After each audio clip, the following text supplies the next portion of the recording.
శ్రీనివాస ఫణి, శిశుర్వేక్తి పశుర్వేక్తి వేక్తిగాన రసఫణి అని పెద్దలు చెప్పినట్టుగా సంగీతానికి గానానికి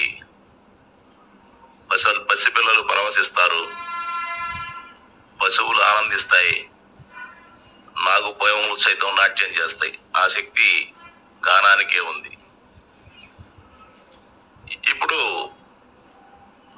మనకు తెలిసిన పొన్నలూరి సూర్యప్రకాశరావు గారు,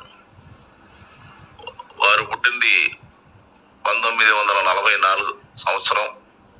సుమారు 83 ఏళ్ల వయసులో కూడా ఆ పాటల మీద మక్కువ, ఆసక్తి, కోరిక ఉండటం వల్ల ఇప్పటికీ నిత్యం సాధన చేస్తూ ఏదో పాటలు ఆ పాటలు అందరికీ తెలియజేయాలని, ఆ పాటల్లో ఉన్న గొప్పతనం అందరూ తెలుసుకోవాలనే ఉద్దేశంతో ఆయన ఉత్సాహంగా పాడుతున్నందుకు మనం ఆయన్ని ప్రోత్సహించవలసిన బాధ్యత మన మీద ఉందని తెలియజేసుకుంటూ వారి పాటల్ని అందరూ ఆలకించవలసిందిగా కోరుతున్నాను.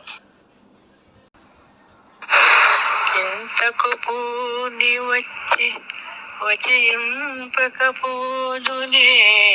నిమ్ము తల్లి, దుశ్చింతలు దయచు చేవడిన క్రమరనేలుచున్నవాడు ఎంతటి రాముడని ఎగ్గుల వలకినాలకించి ఓ కాంతుడు నింద చెంది, ఓ కాంతుడు నింద చెంది నిన్ను కానల లోపల నిలిచిరమ్మనెన్, నిన్ను కానల లోపల నిలిచిరమ్మనెన్.